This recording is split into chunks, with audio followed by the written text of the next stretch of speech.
Welcome to Capitol View, the weekly program where we talk about state politics and government and how it might just affect you.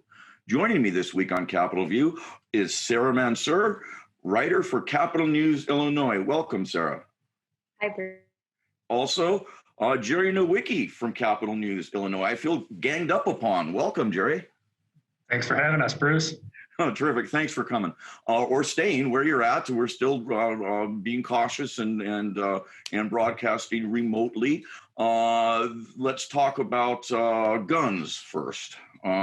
There is now a proposal before the legislature that has gotten the endorsement of Illinois State Police that is designed to do away with long waiting times for firearm owner identification cards, commonly called FOID cards, as well as change the way the state handles concealed weapons permits. The waits have been stretched into weeks, even months, way beyond what anybody believes to be reasonable. One thing they're going to do under this proposal, should it pass into law, is that they've come up with the idea of, instead of one card for concealed weapons and another for a FOID card, you'd get one card.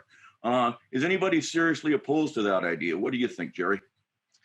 Well, the interesting thing about that news conference yesterday is the amount of Republican support it had. I think there were at least 5 Republican co-sponsors last I checked, one of them being Dan Calkins, who is a very conservative guy, calls himself a member of the Eastern Bloc, which is a conservative voting bloc in the Illinois House. He's from Decatur, and he stood out there to support that bill. So it's really about mainlining the sort of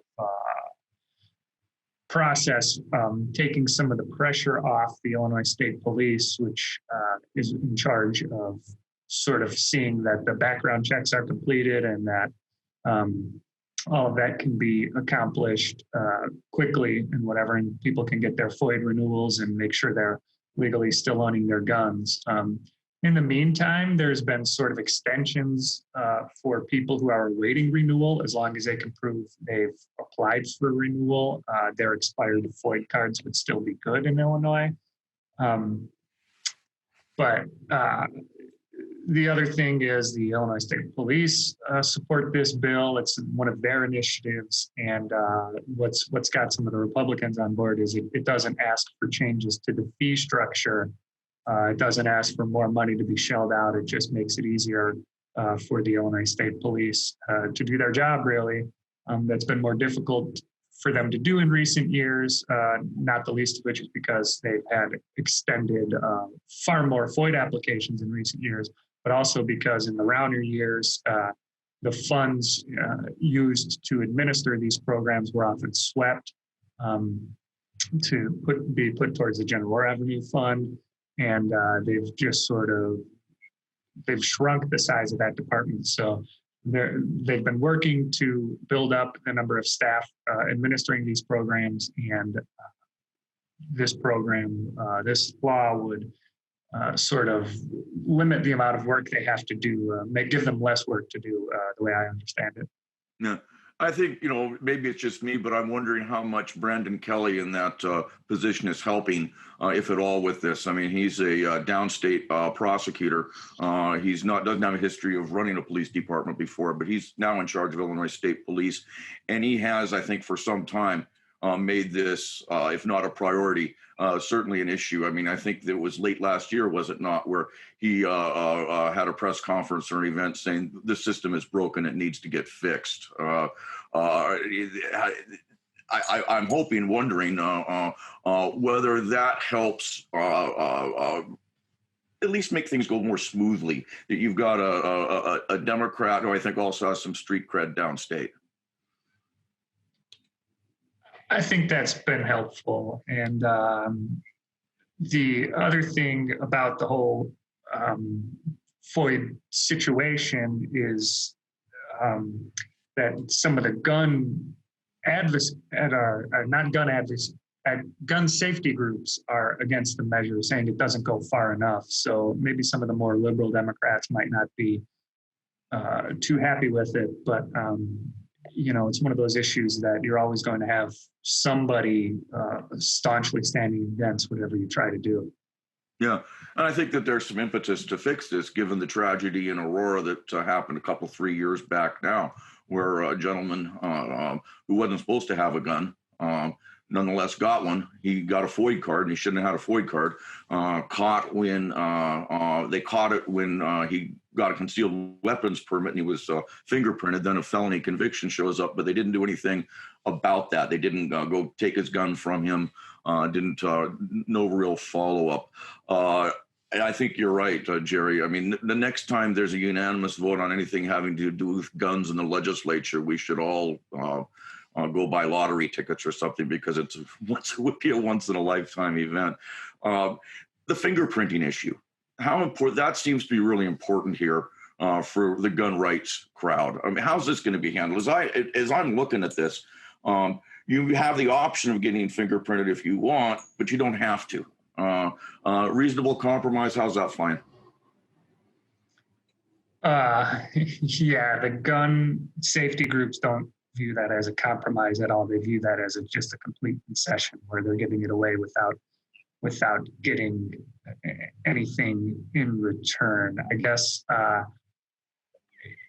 the reason you would submit your fingerprints is you'd be eligible for automatic renewals, I guess, under the new bill. So you think, oh, maybe I'll just do this. I don't have anything to hide with my fingerprints. So if as long as I don't have to go through this process every 10 years, whatever it is, yeah, this is a good thing for me to do. So compromise, I don't know about compromise, but it's an interesting proposal. Sure.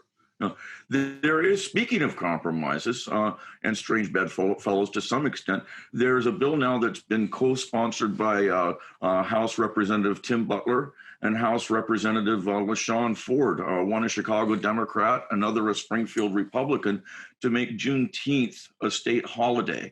You don't see these two folks like that co-sponsoring much legislation, given that it does have bipartisan support. Is this going to go anywhere? And if it does, do we subtract another state holiday to make room for it? What do you think, Sarah?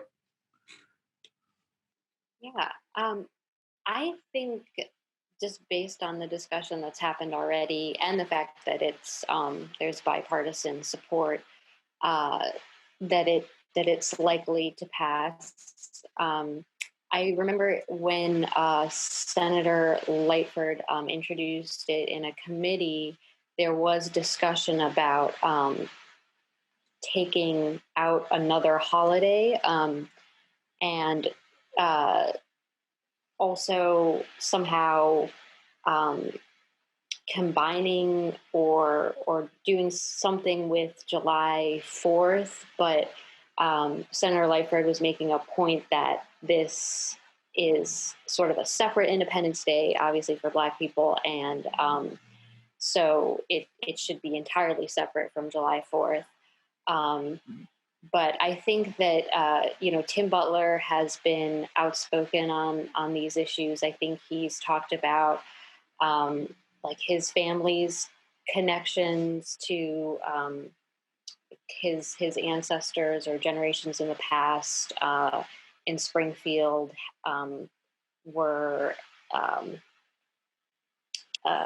they had some connection to maybe groups that were associated with the Confederacy, maybe. And obviously there were race riots in Springfield, so there's that sort of unfortunate stain on Springfield's history with that. So I think it's sort of overdue in some ways, or at least like the Black Caucus would argue that this type of holiday being recognized is overdue in Illinois. And I think the Black Caucus is probably going to try and make it a priority. Yeah. So what do we just add one more state holiday? Do we take something out? And if so, what? And I'm embarrassed to admit this, and I'm caught kind of flat-footed. Our Polish American friends are fine people. Do we need the what is the name of that gentleman up in we have it? Sarah, can you recall? Bruce, you're killing me. Oh, as Jerry, a of course. You would as a know this. Nowicki, Kazimir Pulaski, the commander of Thank the you, horse. Pulaski. No, I am we're not so getting proud. rid of. No, don't get rid of Kazimir Pulaski. No, Dave. no, Kazimir Pulaski. No, Okay. we need our day. No, he was of course the cavalry commander of the American Revolution. Was he ever in Illinois? No, but there's of course Pulaski Avenue up in the Chicago area. Chicago has the per capita this largest amount of polls outside of Warsaw, Poland. But no, back to Juneteenth. It's definitely something to put on the calendar. It strikes me that, you know, in my education, they didn't really teach you about that date in schools, Sure. really too much at all either. So Yeah. the level of awareness for that, I think it's long overdue, as Sarah said, to sort of put that on the radar to just celebrate that and culturally be aware of it. Sure. As far as replacing another holiday, I'm not sure how that would work, but there's of course quite a few state holidays that state workers enjoy in the Springfield area. But you know, it's not necessarily, you don't have to give the state holidays off if you're an employer. So it affects state workers for the most part. Yeah, I mean, and not that we have this necessarily every place, but I think of stuff like Juneteenth. That I think is memorializes a really important event in our history that affects everybody, you know. And then I look at something like, say, President's Day, and it's like, well, you know, that means that we're honoring Warren Harding and Donald Trump and Millard Fillmore, along with Washington and Lincoln and all the rest. And so we've had some scoundrels for presidents. So I you know, I guess on a personal note, it's nice to celebrate a movement or some movement forward that happened as a nation that affected everybody, as opposed to, you know, you've got to take the good with the bad if you're going to celebrate something like President's Day. Speaking of celebrating, folks, and remembering our past, the House has now formed a task force on statues on state grounds. This was announced, I think, just yesterday or the day before. They seem to, I mean, this apparently will be affecting, we've already taken a look, at least the former Speaker Madigan had asked that the Capitol grounds be looked at for possibilities. This goes beyond that. How are these two going to work together? Because frankly, I haven't heard much that's come out of the study of the Capitol artwork. I mean, we've seen Stephen Douglas come down. We've seen the Menard statue, the kneeling Native American come. You know, that was jolting to say the least, to see that. But we haven't seen other stuff, I don't think, that's happened at the Capitol. Have they finished that job yet? And if they haven't, does it work to expand it everywhere? Do you have two sets of eyes and two separate standards to look at the Capitol versus everything else? Yeah, I haven't heard much either from that proposal that Madigan introduced, and also there hasn't been much discussion. He sort of talked about Stephen Douglas and the other Menard, but other than that, I mean, it just sort of, it seemed like a unilateral thing rather than like this task force seems to be proposing like public sessions to talk about what statues and monuments should be taken down or across the state. So I don't think that really happened with what Madigan had proposed, and it'll be interesting. I remember, I think it was last summer when the Christopher Columbus statue in Chicago, there was some protests around that. And I think Mayor Lightfoot did take it down, but there was a lot of like violence surrounding that. And so if there's a way, maybe Speaker Welch feels like this is a way to sort of tamp down the emotions surrounding these types of barriers because people have strong feelings about certain people. And so, this can hopefully be like a thoughtful discussion and not just emotional, where people take to the streets and are violent. Yeah. Well, I mean, that hasn't happened, at least yet, with artwork. Excuse me.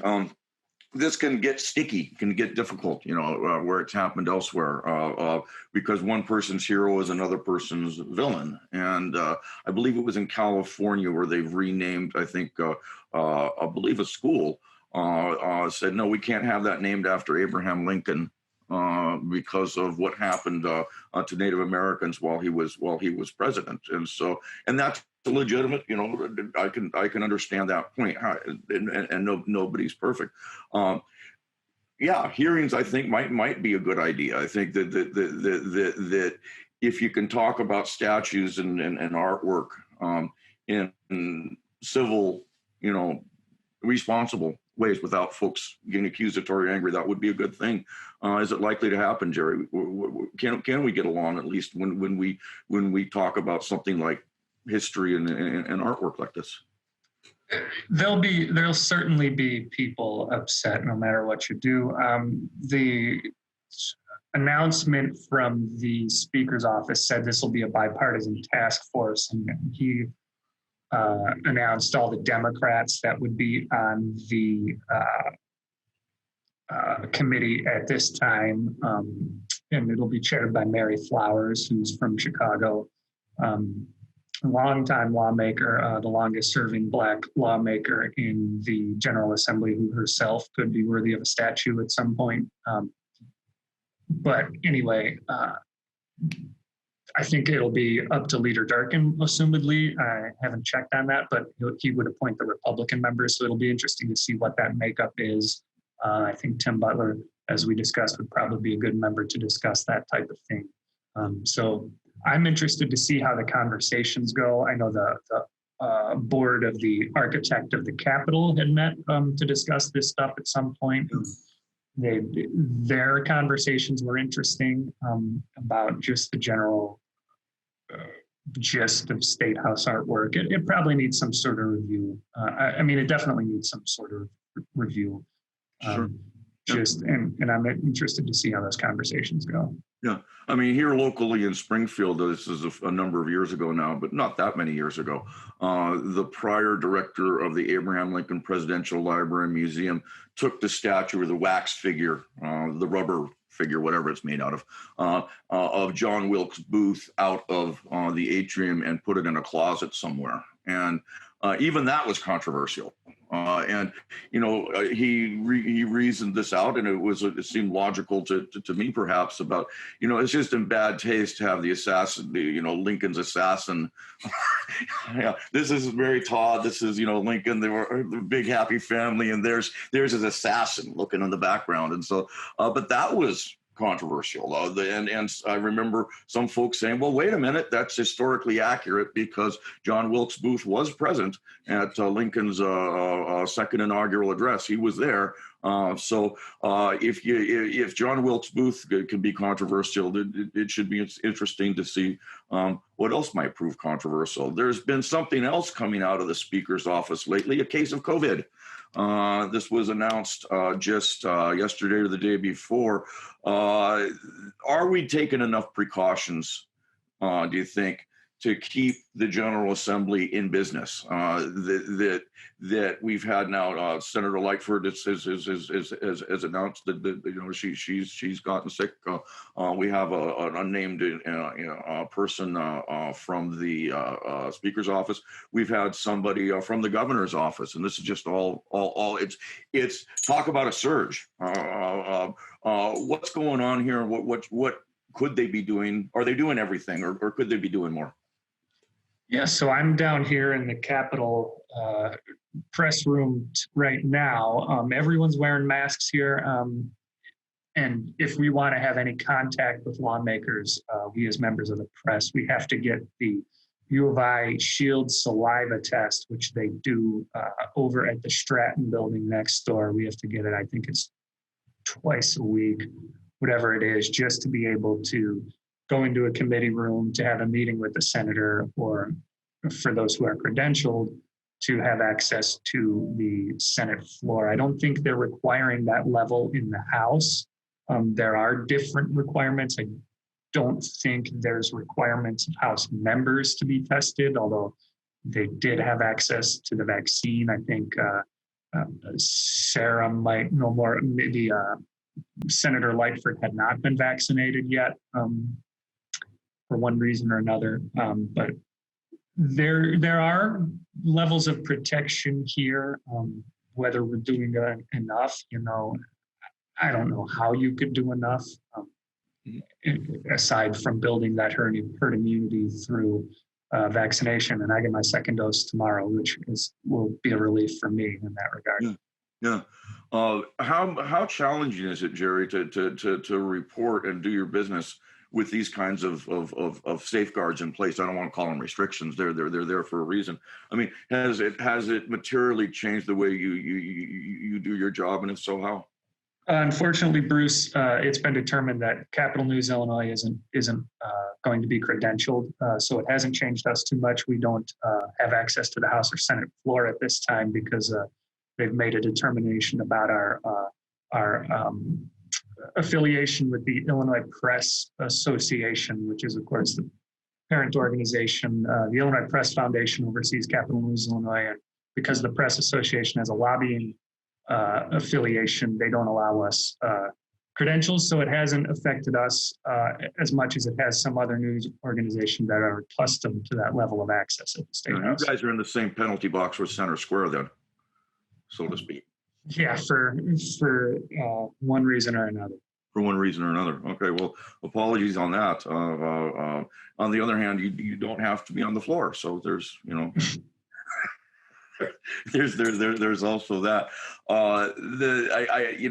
Lightford hadn't gotten her shot, and I'm not to boast, but I'm almost a month out. I've been immune, or at least in theory, I've got a card to prove it. And has there been any talk that you've heard, either one of you folks, about okay, if you've been vaccinated, that's you don't have to do as many of these things, these tests. Has there been any contemplation on that vaccination changes your status? I think that might be what, just sort of anecdotally from talking to people, what is maybe contributing to these cases in the State House, and just sort of generally in Illinois, cases are increasing. And so I think maybe people feel like this, the increase in vaccinations is making it so that they don't have to follow all of the precautions, that they'll be safe, they don't have to mask, they don't have to social distance. And so people are kind of letting their guard down in that sense. And, it's becoming more visible, like with the governor getting vaccinated and all of this. And so I think people are sort of ready to move on, and so the whole movement towards becoming vaccinated is kind of encouraging that. I don't have like a ton of direct evidence to prove that, but I just think based on conversations, and in Illinois, vaccinations are moving ahead more so than other states, and then there's the proximity to like Michigan, where there's a lot of cases and a lot of hot spots, and so I don't know to what extent travel between borders is also contributing to the increase in cases. And I think it's just also very, it depends state by state. I think a lot, like, attitudes are very different in different parts of the country. And so that kind of contributes as well. Yeah. We're got just a couple minutes left before we run out of time. I'd like to chat about in fact, we got 1 minute left. Let's talk about quickly, if we can, the proposal to decriminalize HIV. Where is that at? Where is it headed? Why is it important? Yeah, that passed committee this week, and one of the arguments that sponsor Carol Ammons of Urbana made was, we're not going to put a penalty right now for people who refuse to get a COVID test and walk around without a mask. So, HIV is the only sexually transmitted disease infection right now that's criminalized in this way, that you could face a criminal penalty for the transmission of it. It received unanimous support in committee after some questioning by Republicans, but basically what the bill would do was repeal existing law, allowing law enforcement and states' attorneys access to HIV status of an individual, and then remove criminal statutes for the transmission. Sure. Yeah. Well, one thing that I think, that I wonder about, it doesn't appear that this has been enforced all that much, but that shouldn't make a difference. It could be. We have laws for reasons, and we also have clocks for reasons, and we are running out of time. And so thanks, everybody, for joining us this week on Capitol View, and we'll see you again soon.